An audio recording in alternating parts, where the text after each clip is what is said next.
Comparison feeds the hunger of the soul. The world that lies beyond death is not merely a realm of mystery or fear. According to the Tibetan Book of the Dead, the journey through the Bardo is not a road reserved for the East. Deceased it is, in truth, a map of the living mind. What many traditions call hell is not a divine courtroom where judgment is passed. It is the blazing fire of our own ungoverned emotions. And what we call heaven is not a distant paradise, granted by some celestial authority, but the inner radiance we create through compassion, clarity, and integrity. Today we will step deeper into two of the most haunting, yet illuminating realms described in the text, the realm of hungry ghosts and the realm of animals' worlds shaped by our own greed, ignorance, and the psychological landscapes we construct throughout our lives. These realms are not stories for the dead. They are mirrors for the living. They reflect the places in our minds where fear, desire, and delusion quietly accumulate until they form entire universes of suffering. If you would like to continue exploring these philosophical journeys, this blend of Buddhist insight, psychological interpretation, and reflections on human nature, please take a moment to subscribe. This channel is not about the afterlife alone. It is a space for deep inquiry into how we live, how we think, and how our consciousness shapes our reality. The Book of the Dead teaches that the so-called hell realms are not punishments imposed from above. They are extreme projections of negative consciousness formed during life. In other words, hell is not a divine decree, it is a psychological consequence. To understand this better, consider how fear, resentment, deception, or addiction sometimes dominate our inner world. When these forces take hold, they do not disappear when the body dies. They continue as impressions, tendencies, and energies. The ancient Tibetan masters articulated these patterns as realms, vivid, symbolic landscapes that describe the many states a mind can inhabit. Let us examine three types of people whose mental tendencies, if left unchecked, naturally pull them toward the realms of hunger, delusion, and spiritual darkness. These examples are not moral accusations, they are psychological illustrations, meant to help us understand the spiritual laws described in the text. 1. The politician and public official, the karma of power hunger. Consider the mind of a leader whose ambition has twisted into obsession. A politician who accepts bribes, manipulates truth, abuses authority, and craves recognition not for service but for ego, creates powerful imprints. They begin to believe that their office, their influence, their reputation is not a responsibility but an entitlement. They forget the very people they were meant to serve. The Book of the Dead teaches that when such a person dies, they enter a realm shaped by their craving for control.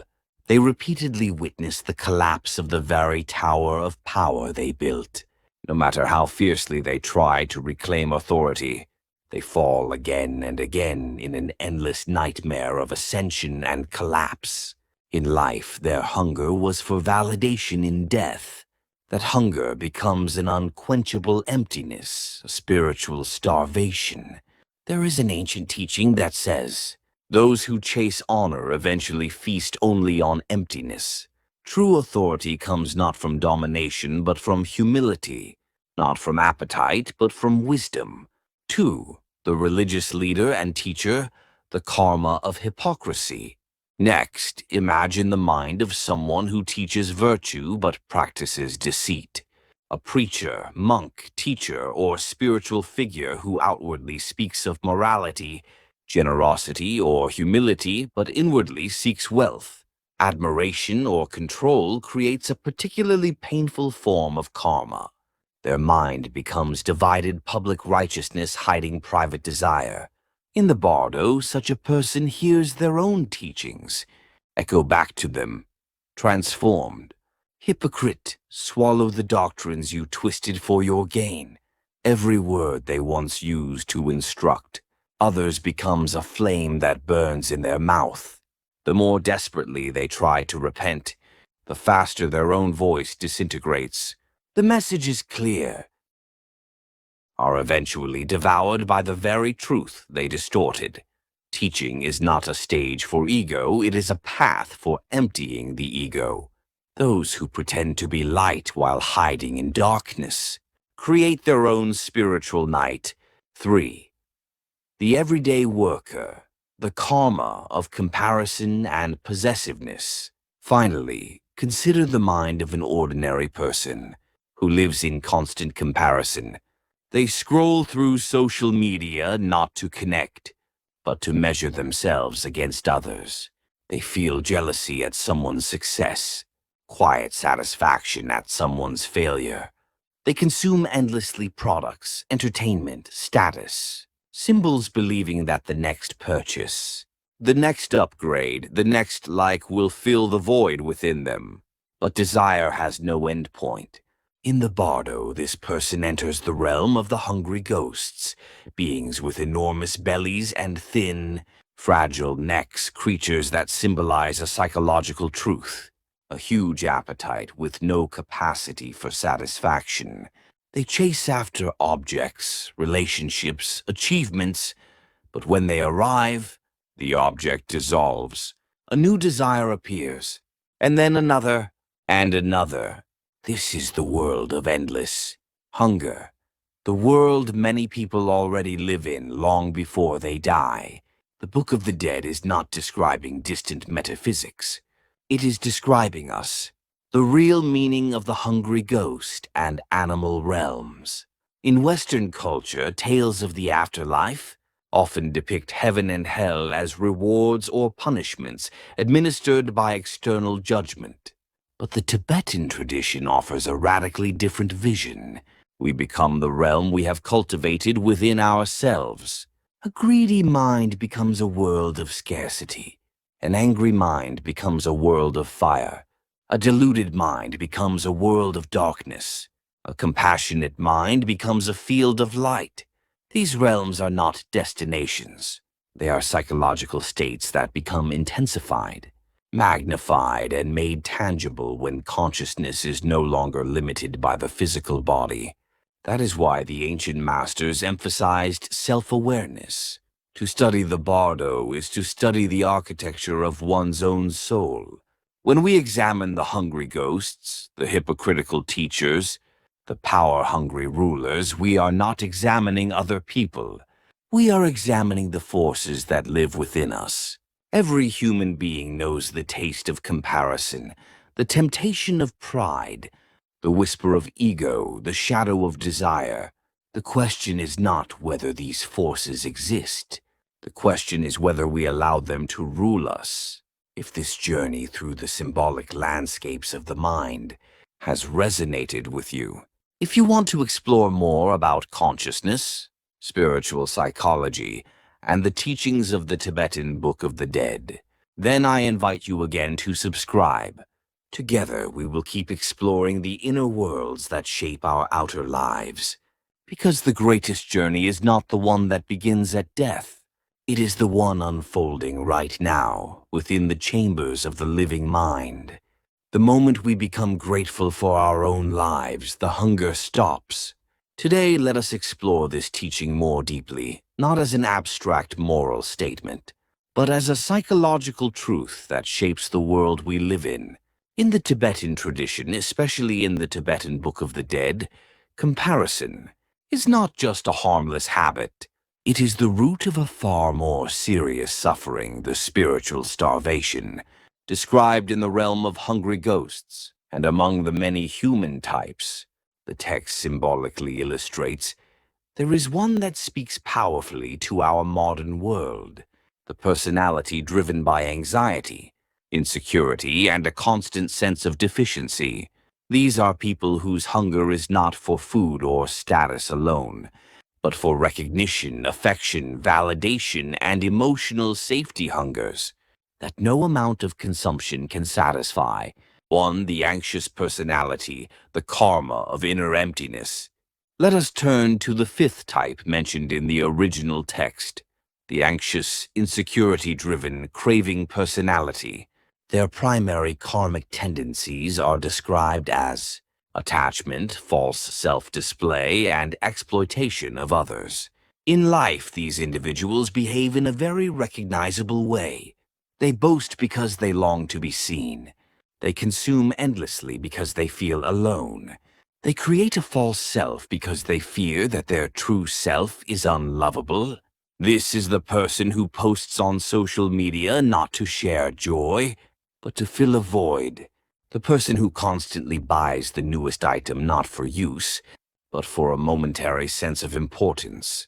The person who manipulates relationships to avoid facing the terror of being ordinary, unadorned, and vulnerable. Such people are not evil in the conventional sense. They are suffering, and their suffering is the seed of the karma that shapes their afterlife.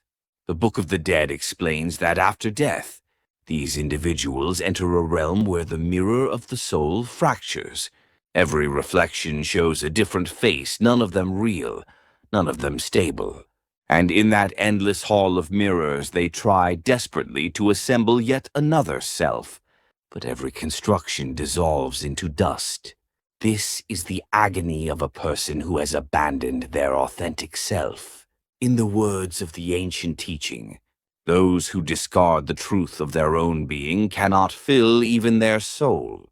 To encounter the truth of one's existence stripped of pretense and illusion is the true beginning of liberation.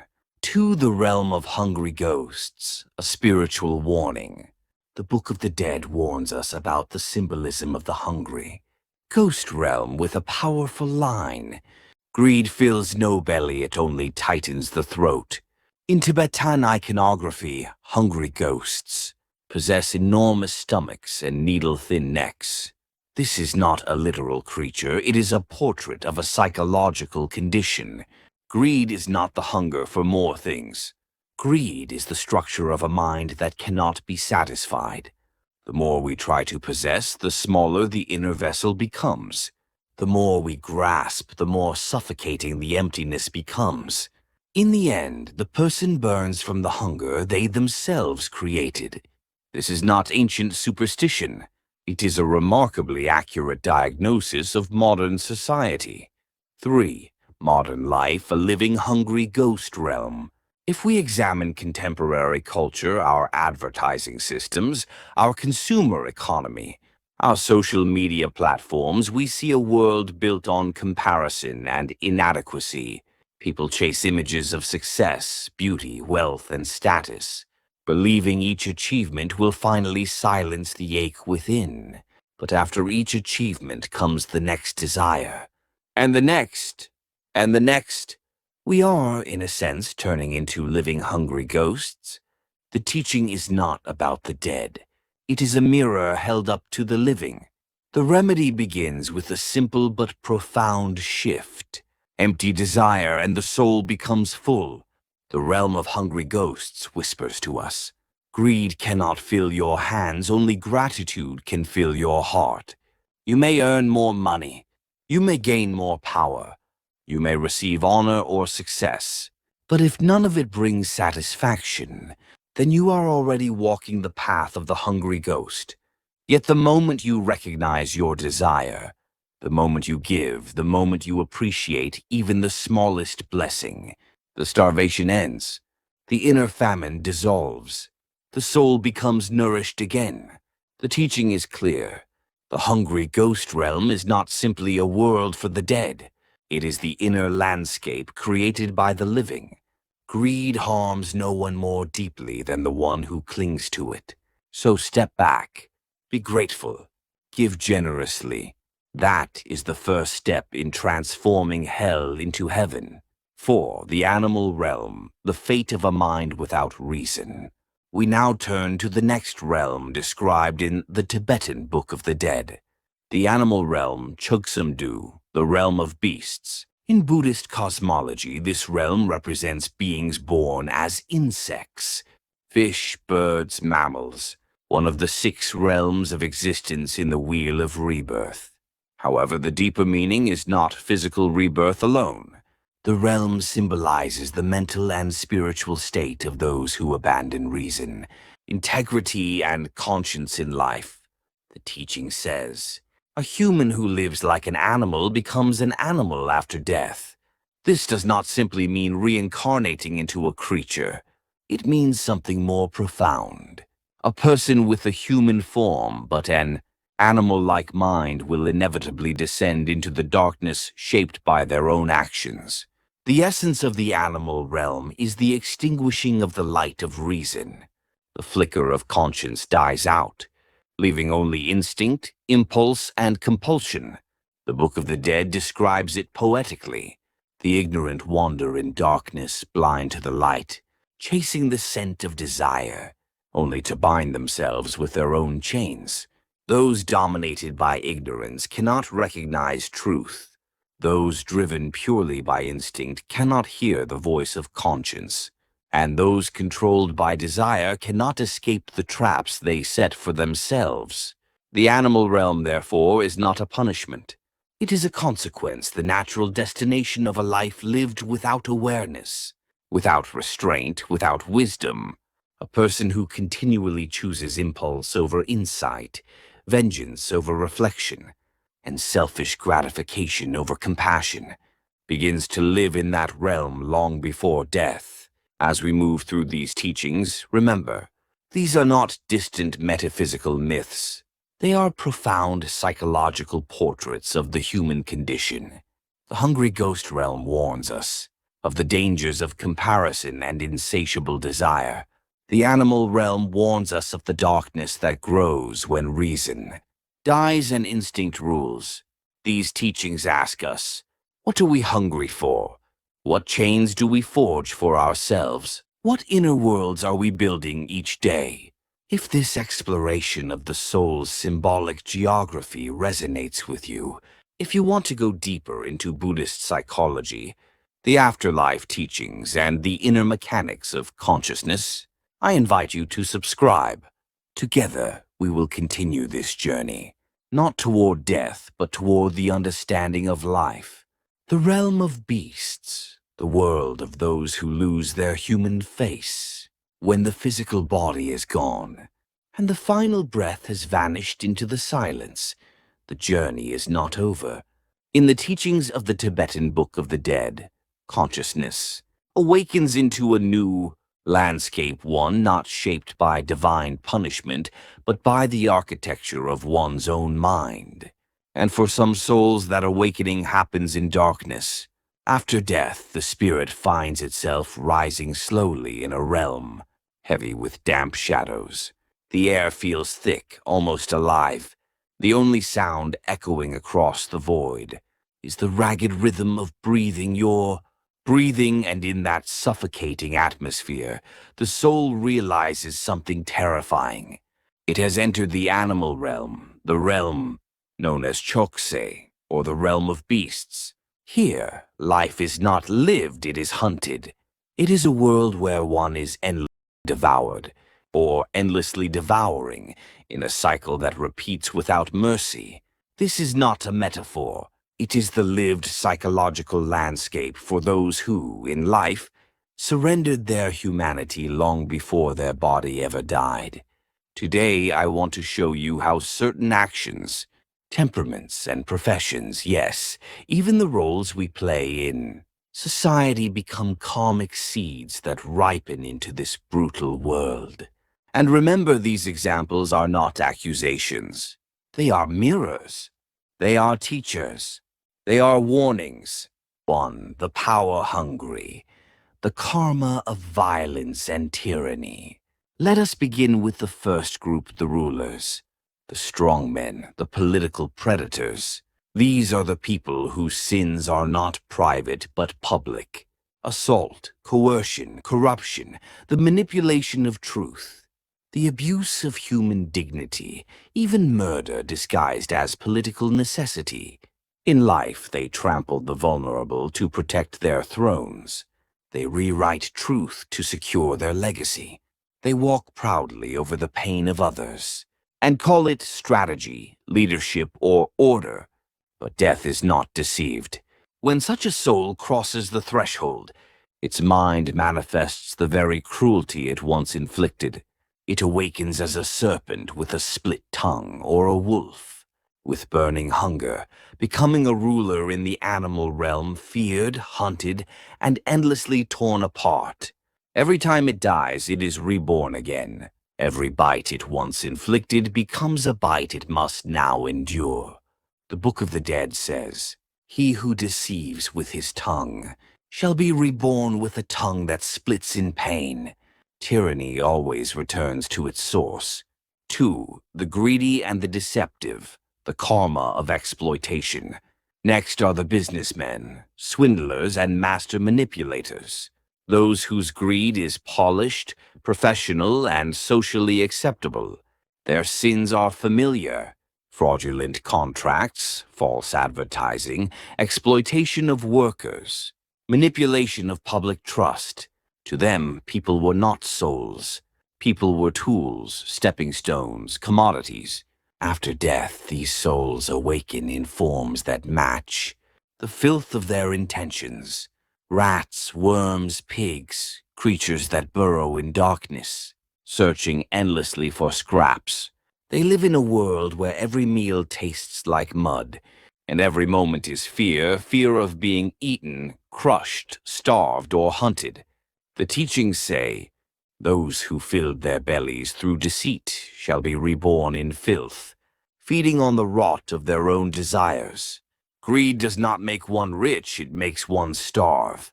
3. The false teachers, the karma of spiritual hypocrisy. The third category may shock you. Spiritual leaders, teachers, and religious authorities. Not the genuine ones, but the hypocrites. Their crimes: using faith as a ladder, using doctrine as a weapon, using followers as currency. In life, they projected holiness while nurturing greed. They spoke of salvation while craving authority. They pretended to teach truth, but secretly worshipped their ego. And so in death they awaken as crows and vultures, creatures that devour the dead, wandering through barren landscapes where no fresh life exists. They spend eternity feeding on rot, because in life they fed on the souls of others. Those who sell the truth shall eat decay in the next life. Spiritual deception is the most poisonous of all lies, for it wounds the very place where healing should begin. 4. The violent and the cruel, the karma of wrath. Then we come to the angry ones, the people who allow rage to become their identity. Their sins include assault, cruelty, revenge, abuse, especially toward the weak, the innocent, or the voiceless. Their temper is fire, and that fire burns everything: relationships, compassion, self-control, even one's own humanity. When these souls awaken in the animal realm, they become predators locked in endless battle, born as tigers, hyenas, or wild dogs. They fight every moment, bleed every day, die 100 deaths, and are reborn only to fight again. There is no peace, no love, no moment of stillness, only fear, hunger, and the echo of their own rage. The text warns, wrath is fire, and that fire consumes its bearer, dragging him into the realm of beasts. 5. The addicted to pleasure, the karma of lust and exploitation. Finally, we meet the pleasure seekers, those who reduce human dignity to a playground for their desires. Their sins: adultery, sexual manipulation, assault, using intimacy as a commodity. In life, they pursued pleasure at the cost of another's soul. They stripped love of truth and turned it into a mask for hunger. In death, they awaken as night-crawling insects or beasts, their bodies burning with the same fire they once believed was pleasure. They live in eternal craving, desire without fulfillment, heat without relief, hunger without satisfaction. Those who turned love into appetite shall burn inside the appetite they created. The meaning of the animal realm. The animal realm is not just a place, it is a teaching, a warning written in symbols, shadows, and the consequences of a forgotten conscience. The Book of the Dead says, "Those who lose wisdom tear one another with tooth and claw." In this world there is no language, no compassion, no moral compass. The only law is strength. The only currency is fear. The only truth is survival. Every being distrusts every other. Every creature is both prey and predator, and every scream carries the echo of a deeper regret. I was once human. I could have lived awake, but I chose ignorance, and now ignorance is all that remains. So what is the warning for us, the living? It is this: if you live like a beast now, mindlessly, angrily, greedily, you do not need to wait until death to find the animal realm. You are already living in it. Hell is not beneath us. It is within us. And so is liberation. To reclaim the human face is to reclaim awareness, to choose compassion over instinct, truth over manipulation, wisdom over appetite. The text concludes with a chilling truth. He who wears the face of a man, but keeps the heart of a beast shall awaken as a beast in the world to come. And that is why these ancient teachings matter not to frighten, but to awaken. Because every moment, right here in this life, we are either descending into the shadows or rising toward the light of our own dignity. The threshold between humanity and animality. A moral journey through the Bardo.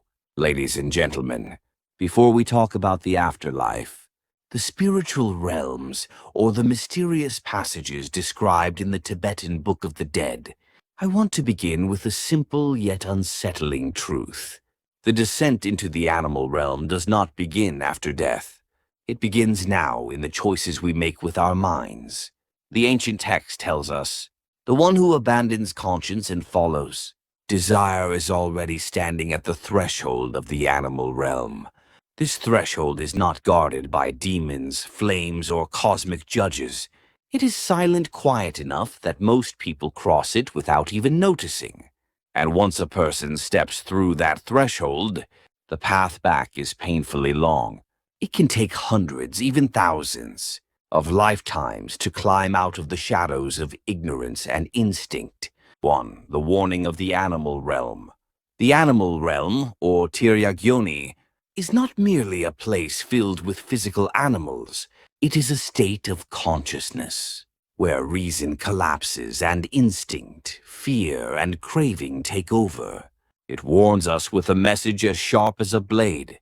When reason is lost, even the human body becomes nothing more than a shell. Think about that for a moment. A human body without conscience, without mindfulness, without empathy. Is it truly human? Or is it simply a clever animal dressed in human skin? When we act only from hunger, fear, lust, pride, or anger, we are not becoming animals. We are revealing the animality that has always been waiting inside us. 2. Desire and the fall toward instinct. If a person lives guided solely by their cravings, pleasure, power, validation, consumption, their consciousness gradually bends downward, not as punishment, but as a natural consequence. Fire burns because fire is hot. Desire traps because desire is never satisfied. When a person follows desire without conscience, the mind becomes narrow. Their world shrinks to immediate gratification. Compassion fades, wisdom dissolves, long-term vision disappears, and the spirit begins to mirror the very creatures that live by instinct alone. This is the invisible, gradual descent into the animal realm. On the other hand, if a person follows conscience, even imperfectly, even slowly, their consciousness bends upward. Conscience is the first step toward Buddha nature. It is the seed of awakening, the spark of inner clarity that makes liberation possible. Thus, the Tibetan Book of the Dead gives us a choice so simple, yet so profound. Follow desire, and you walk toward the animals. Follow conscience, and you walk toward the Buddhas. 3. The urgent call to stop. And so the text cries out to those who live in anger, greed, and hypocrisy. Stop! Stop now! Not tomorrow. Not someday when life becomes easier. Not when your career stabilizes or relationships improve or habits magically dissolve. Stop now, because the path you are walking may already be shaded by the doorway of the animal realm. The danger is not that the door is locked. The danger is that it is open, wide open, silent, inviting, and once you cross it, it may take lifetimes to find your way back. Only one force can close that door. Not rituals, not prayers, not incense, not holy objects, only your conscience. One thin thread of genuine moral clarity is stronger than all the illusions that pull us toward darkness. For heaven and hell begin in the present mind. The Tibetan Book of the Dead whispers a truth. Many modern people are finally ready to understand. Heaven and hell are not places you enter after death. They begin in the mind you cultivate right now, when our days are filled with comparison, greed, resentment, pretense, and unchecked anger. We do not need demons to torture us. We create a living hell with our own thoughts. You have met people like this. People who carry storms inside them, whose minds are so restless, so suspicious, so hungry, that they create suffering everywhere they go. They are already living in a lower realm, alive, breathing, functioning, yet spiritually trapped in a world of fear and scarcity. But here is the miracle. The moment you take one step back, a single step, into gratitude, conscience, and compassion, the scenery changes. What looked like a prison becomes a path. What felt like suffocation becomes space. What once seemed hopeless becomes a gateway. Hell transforms, and the path of the Buddhas opens. Liberation does not require perfection. It requires direction. 5. Walking toward the light, a modern application. In this modern age, with its pressure, distractions, and constant stimulation, many people feel lost in a jungle of desires. We chase success not because we need it, but because others expect it. We chase pleasure not because it fulfills us, but because silence frightens us. We compare ourselves endlessly, forgetting that comparison is the sharpest knife we hold against our own hearts. When we live like this, we are not simply stressed. We are spiritually descending, slowly, quietly, toward the animal realm. But the path upward is always available. It starts with a moment of honesty, a breath of awareness, a whisper of gratitude, a decision to act with conscience instead of impulse. When we empty even a small amount of greed each day, just a little, we are already crossing the Bardo. We are already walking away from the shadows. We are already moving toward the light. If today's teaching has stirred something in you, even a small flicker, then this message has fulfilled its purpose. If you want to explore these spiritual passages further, the nature of consciousness, the moral structure of the universe, and the hidden maps of the mind after death, I invite you to subscribe and walk this path with us.